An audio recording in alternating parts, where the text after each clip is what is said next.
Good evening, everybody, and welcome to this evening's Planning Committee. My name is Councillor Stuart Keithley. I shall be chairing the meeting tonight.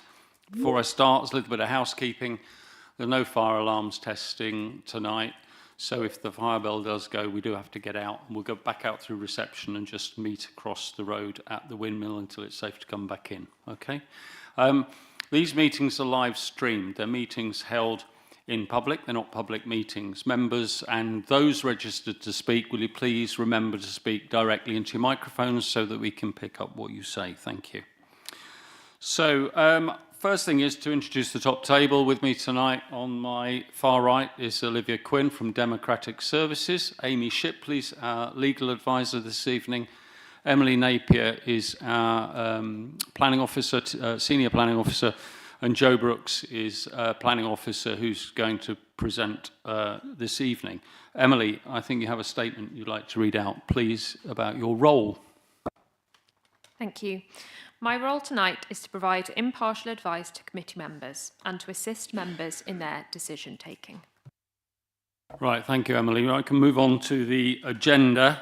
Members, I'm just going to draw your attention to the update sheet that you should have in front of you. I'll come on to that in a second. Firstly, apologies for absence, please, Liv. Chair, we have apologies from Councillors Adam and Padgham. Thank you. Members, do you have any disclosures this evening, please? I've got one from Councillor Harvey.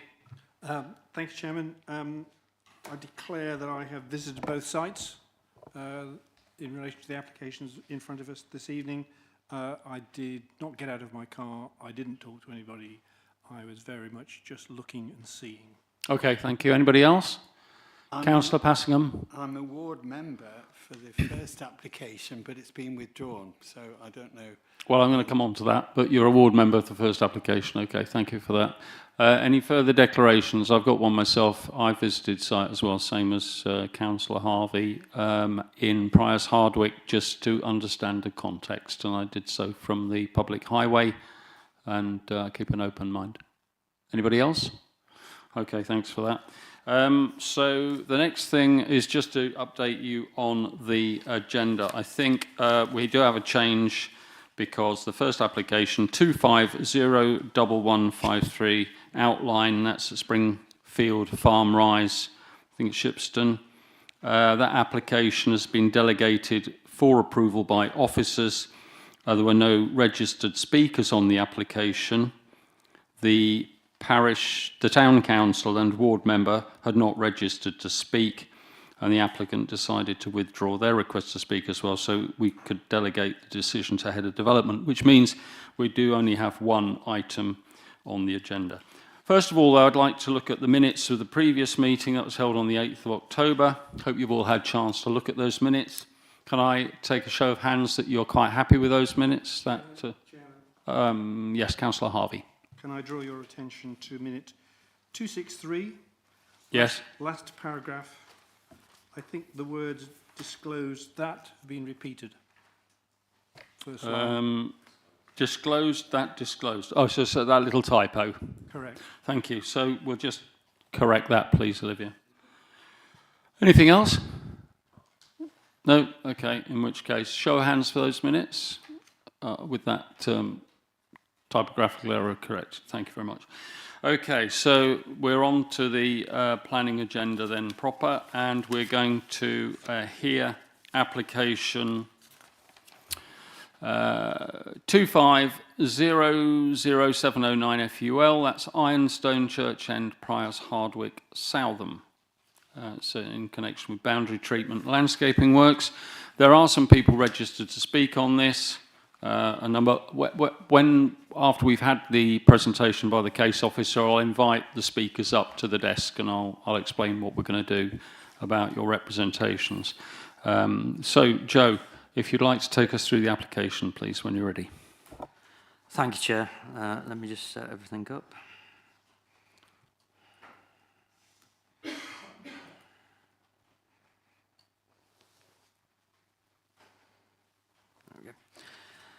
The application site is situated on the edge of Priors Hardwick as indicated by the black dot before you. The application site forms a two-storey dwelling constructed out of a mix of natural stone, slate and wood panelling.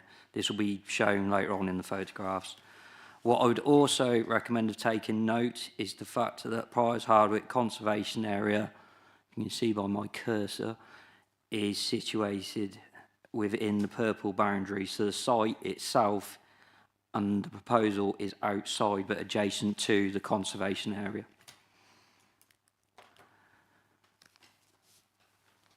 Fundamentally, and as set out in the officer's report and demonstrated on the plan before you, the application is seeking retrospective permission for boundary works, naming the walls, which I will come on to, and external landscape treatments. The application is not seeking permission for any alterations to the dwelling. So just for absolute clarity, it's the hard standing areas, such as natural stone paving, the landscaping within and outside the boundary walls, and as you can see here, these are the boundary walls which are also part of the proposal, certainly leading on to Church End. So these are the boundary walls. This is the host dwelling. You have the abutting boundary walls on either side and the hardwood timber gates. The boundary wall to the left-hand side, as shown, is roughly extending from 1.3 miles to 6.5 metres. This section is slightly higher at 1.7 metres. This section, as measured from the plan, is slightly higher again at 1.8, with the pillars and the copestones measuring roughly at 1.9 metres. This is the dwelling before you, and as said earlier about the slate and the natural roof and wood paneling, but please note, as I've highlighted, it is fundamentally the boundary treatments that you should take note of. So this is the landscaping to the front. As you can see, the brick wall there, the stone wall as there, the stone wall here, and the gates.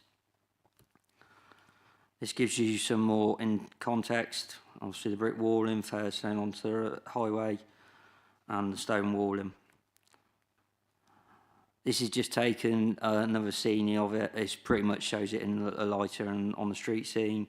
So stone walling again, the brick wall, boundary treatment has been planted. This is a while ago, I have to appreciate, but it shows it in very good context. And then obviously the stone wall into the airs there. For obvious reasons, I've taken this from Google Earth because I wanted to show the context of the street along Church End. I would ask members to note the opposite side of the dwelling. This is referenced in the officer's report about the characteristics of the street. So this is the application of the street wall, of the brick wall detailing here and the stone wall. And once again, this is now facing the other way fundamentally. So once again, the host dwelling, the boundary treatments, and the opposing street seen across the road. The application is officer recommendation is for approval in consideration of the conservation area and in accordance with CS1, CS2, 5, 6, 9, 12, 20 and 26. We've also had due regard to the relevant parts of the development requirements SPD. Thank you, Chair. Right, thank you very much, Joe. Right, we move on to the speakers this evening, and the first of those would be Mr. Stuart Hyde of Priors Hardwick. Stuart, Mr. Hyde, welcome. Good evening. Come forward, please. That's fine. The two buttons on these little microphones, it's the right-hand one, and if you press it, you get a little red light. If you want to try that, and you speak into the microphone, then we can. Yeah, lovely, super. Yeah, absolutely. And you have 3 minutes to speak, and I've got a little timer here. I'll give you a heads up when you've got 30 seconds left. But really, it's just down to you to let us know your feelings about this application. Thank you very much. Thank you. Shall I start? Sorry, I have a prepared speech on my phone here. Well, that's fine. Yeah, when you're ready to start, I'll start. I'm ready to go.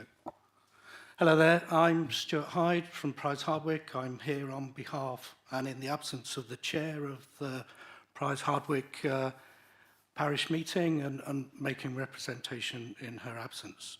Thank you for allowing me to speak this evening. Others are presenting pictures, so as you've seen already, this will be narrative only, and I'll be speaking about the boundary issue that arises in the variation plan being considered. Firstly, some background. Price Hardwick is a small village, idyllic, beautiful even, and it's set amongst open countryside near to the town of Southam. It has within its heart conservation area, it's already been stated, and also listed ancient monument site. The plot in question sits on the edge of the conservation area and has approved permission for a dwelling with the support of the village. That the application was considered in August 2020, that we supported that application. The resulting house is an impressive build, as you will have seen. Sorry, excuse me, I've lost my train of thought. But it does contain a number of differences from the approved plan, and there is real concern that has been expressed at multiple village meetings in respect of the boundary wall. The wall is adjacent to the road, Church End. The original approved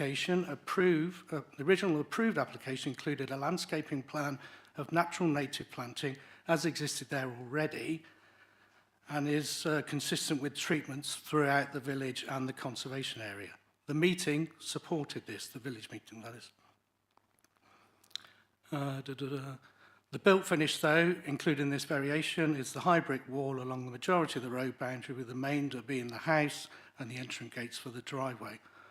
Although the planning officer notes that there is a similar brick wall on the adjacent property, Parks House, across the road, it is materially smaller, tiny even in comparison, and I'm aware of, there is no such precedent anywhere else in the village of this scale or proximity to the road. It is, and would be, an imposing construction if approved, and as such, this was not supported by the village meeting. The key effect of constructing the wall is that it would materially change the character and look of the village and conservation area to which the plot abounds, causing it planning harm. And finally, in the words of the planning officer in the previous planning report of 2002, when we were last at committee, it was, and still is, a regrettable construction. That's all I have to say. Thank you very much, Mr. Hyde. Well within your time there. Thank you very much. Now, Mr. Hyde, there's an opportunity. I don't know if you can answer questions because you're reading out somebody else's statement, but the members have got an opportunity to ask you for any points of clarification if they wish to do so. So I'll open that up to the floor, and if there are questions, if you can field them, great. If you can't, just say so. That's fine. So previously, as I say, I was here in November 22, Yeah. making this. Oh, you know what you're doing. You know what you're doing then. So I know. No, I would never say that. Right. Well, let's just see if there's any questions rising from the floor. And councillors, do you have any questions, points of clarification from Mr. Hyde? No, it doesn't look like they have.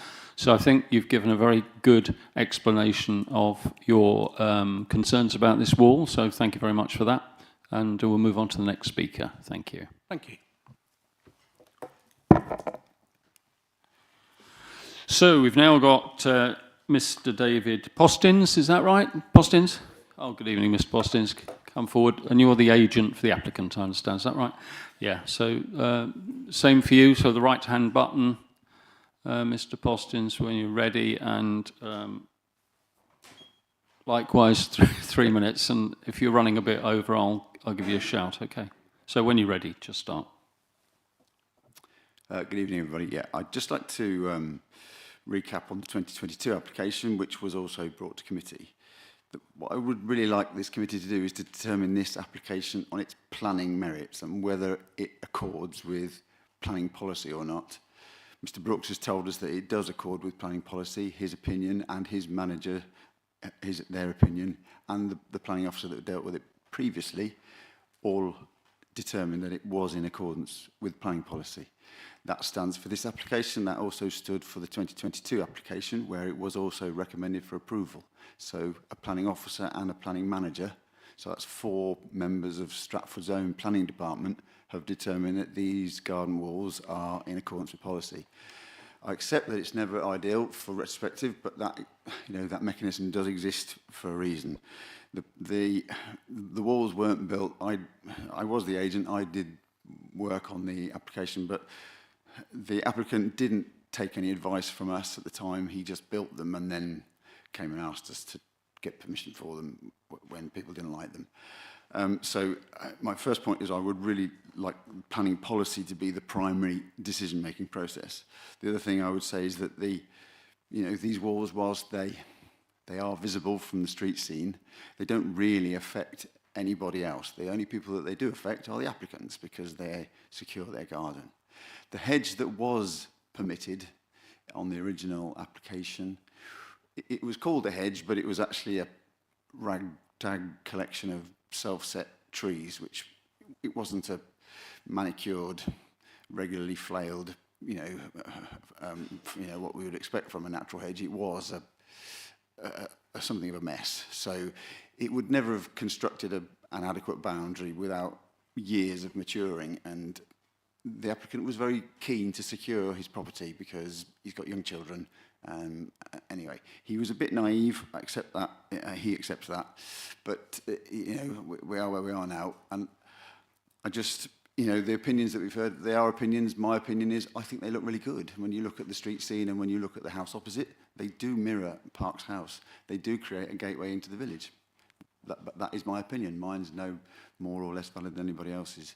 But I would say my primary message tonight is I would really, really like these walls to be assessed on their planning merits in terms of planning policy and Stratford's DC planning policy. And that's all I want to say, really. Great. Thank you, Mr. Postins. Also well within your time. Thank you very much for that and your representations. So, as we had with the other speakers, there's an opportunity for members to cross-examine you or ask you some points of clarification. Members, have you got any questions for Mr. Postins, please? Yes, Mr. Councillor Fleming. I noticed from the pictures that there's a lot of planting going on along the front of that wall. How high are you expecting whatever's planted there to grow to mask the blandness or the bleakness of the wall? Yeah, that's a native hedgerow mix, so that will grow to the height of the wall, and then it will just be trimmed to suit. Members, any other questions? No, it doesn't look like they've got one. I've got one for you, Mr. Postins, please. Did you, when you or the owners of the property considered building the stone wall, did they seek to match it with the stone wall opposite? I mean, was that in their thinking? Yes. Is it supposed to look the same? Yeah, both the house and the boundary treatment, so Park's house, whilst it's similar in nature to ironstone, it's in that sort of same vernacular, and likewise the boundary treatments are a mixture of brick and stone, and so yeah, the applicant did choose brick and stone to mirror the materials across the road. Okay, thank you very much for that. Further questions? No, going. In which case, thank you very much indeed for your representations. So they're the first two speakers. Now we've got Councillor Rock registered to speak as well. Good evening, Councillor Rock. Welcome to Planning Committee. Please come forward. Good evening. I think you probably know of the score. We would like to hear what you've got to say, and we'll need your microphone on, please. Which is normally the right-hand button, Councillor Rock. I mean, I don't know how often you've been in the chamber, but perhaps you'd move to the other microphone and try there. I'm very new to this. Clearly, the right-hand button.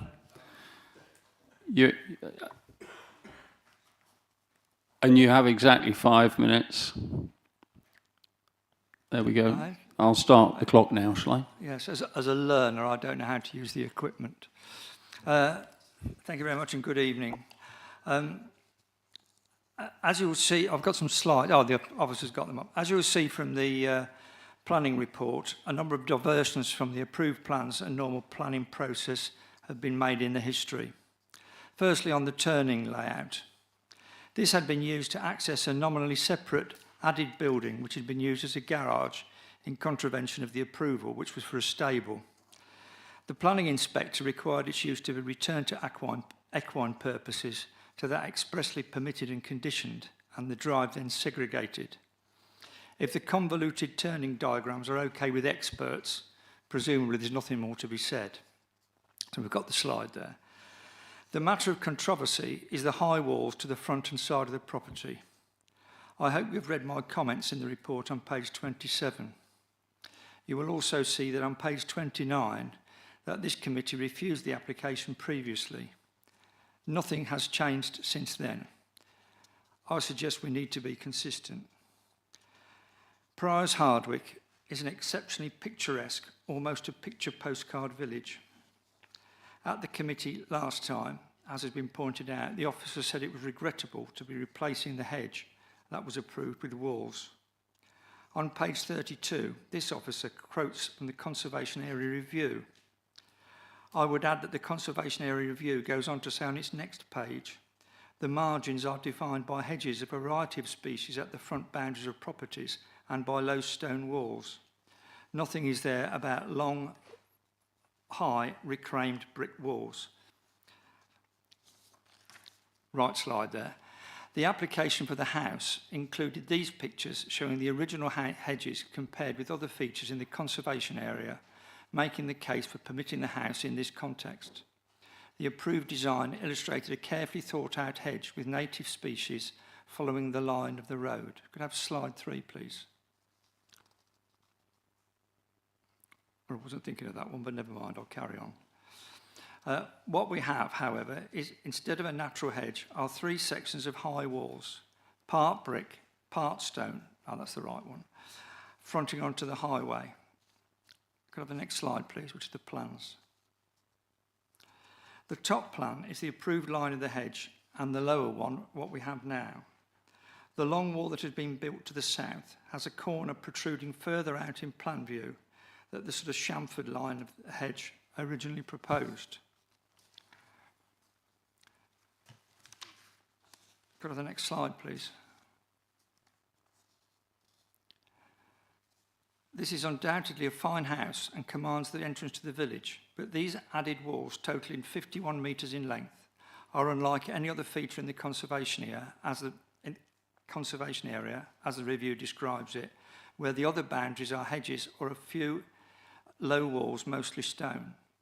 The wall at Parks House opposite is 8 metres long, and which itself did not have the benefit of planning approval. But even that one is set back from and parallel to the road. The committee needs to consider if this high walling is appropriate to the conservation area, regardless of whether it is retrospective or had been submitted and advanced. As a planning barrister told us last week, it is entirely appropriate for members to make qualitative judgments like this, as they did last time at the planning committee for exactly the same proposal. Can I have slide 3 back to the overview of the walls, please?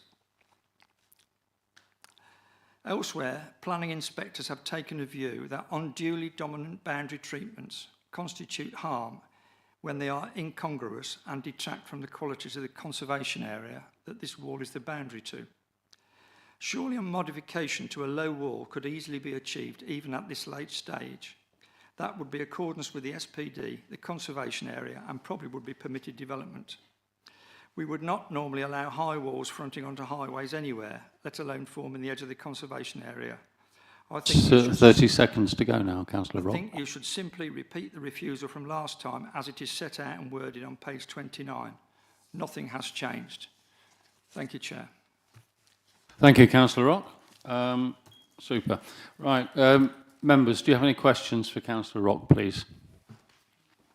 Councillor Harding. Thank you, Chair. The revised alignment of the wall, omitting that chamfer, does that suggest there's been any encroachment on highway land? That's a question for officers, I would think. Through you, Chair. Yeah, well, we'll come to that when we get clarification from officers on any other questions. Thank you. Anybody else got a question? A quick question from me, please, Councillor Rock. You said that this is a wall in the conservation area. Is the wall the boundary of the conservation area? And is Parks House in the conservation area?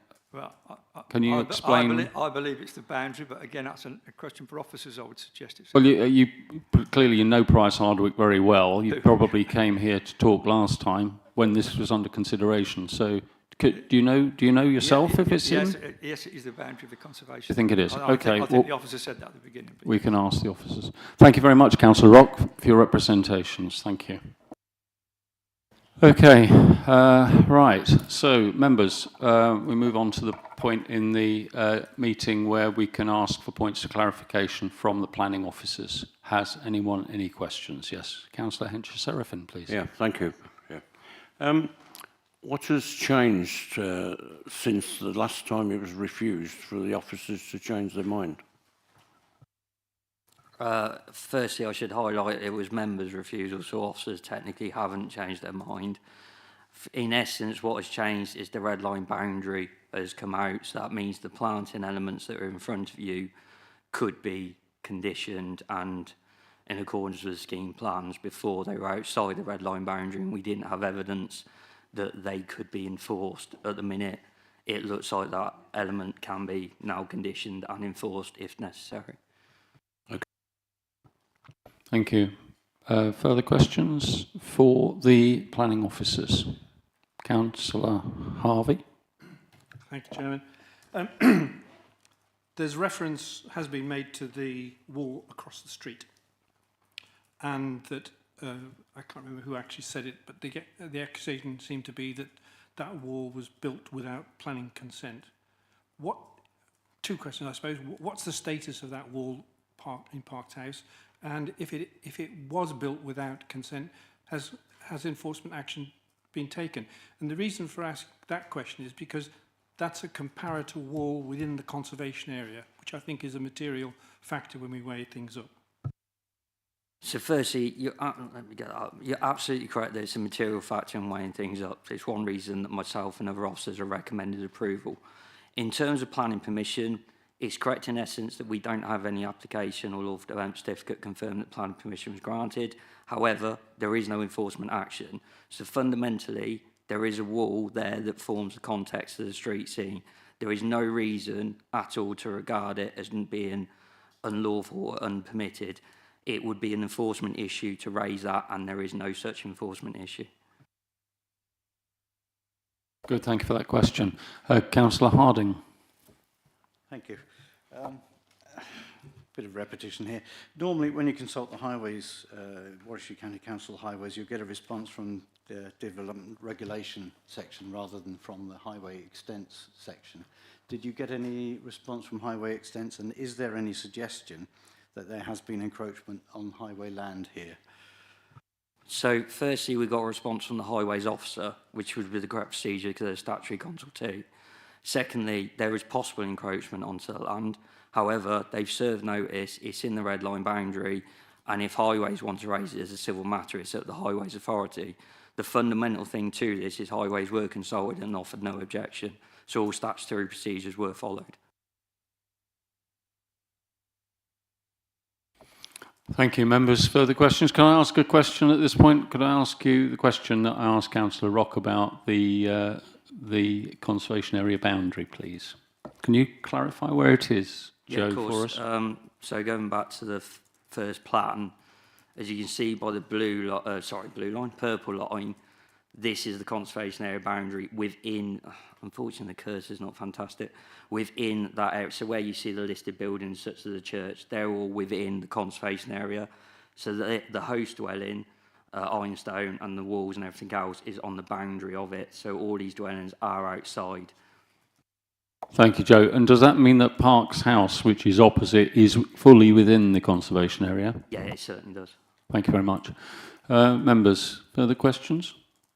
I'm looking around to see if everyone's quite happy with what they've heard, what they've read. I'll give you a couple of seconds. No? No? Okay, thank you for that. Okay, thank you very much, Joe, for those points of clarification. Members, right, so we're on to deliberate on the what you've heard and what you feel about the application. Councillor Harvey, thank you. Thank you, Chairman. To me, this is one of those instances where a ride around the area is quite important. The argument is put that this brick wall is offensive to the eye.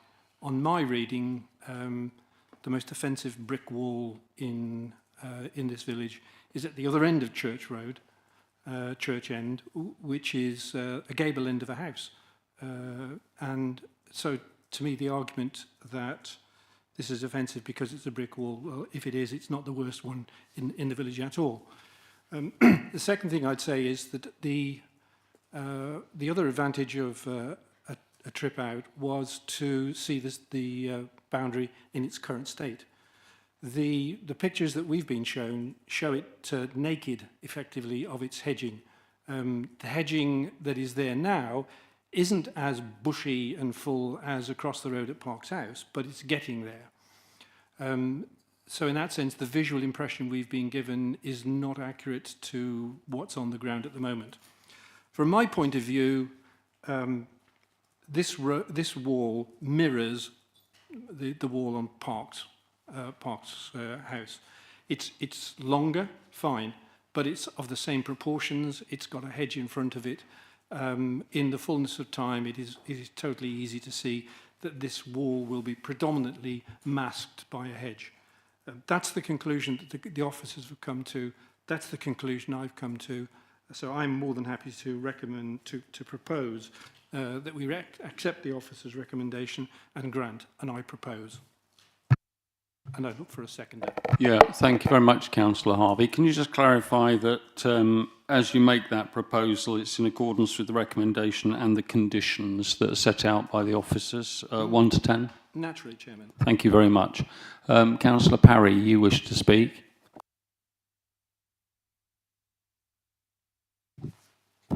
Yes, Chair, and thank you very much. Councillor Harvey has stolen my thunder, really. But one of the key things for me was because Parks House is in the conservation area, it has set the character for ironstone. And I can see no material planning reason, therefore, to refuse that would hold up against to an appeal. And I think it is, I cannot see any harm that is being caused to this part of the village, and that is partly because of what Parks House and the character of Parks House, and therefore this kind of mirrors what has been done to Parks House, and I'm therefore very happy to second Councillor Harvey's proposal. Thank you very much. Who would like to... Right, we've got two more to speak. Councillor Scorer first, and then I'll come to you, Councillor Fleming. Thank you, Chair. I look at this, you know, obviously the homeowner wanted a boundary, and he's chosen that stone and brick materials. He could have chosen a wooden fence, and I'm thinking, what would a wooden fence look there like? And what would I prefer, the stone and brick boundary or a wooden panel fence to make his garden secure? And again, I think I prefer the stone and brick boundary, so I agree with the officer's recommendation. Thank you. Thank you, Councillor Scorer. Councillor Fleming, please. In terms of scale and size, I think it's in keeping with how the house is built. It compares to the scene across the road. There's a couple of high trees in that far end that will give it a bit of height as well. Like Councillor Harvey says, that hedge is already maturing. That will soften it quite a lot. So I see no reason why I should go against the officer's recommendation. Okay, would anybody else like to make a comment, or are you all happy with that?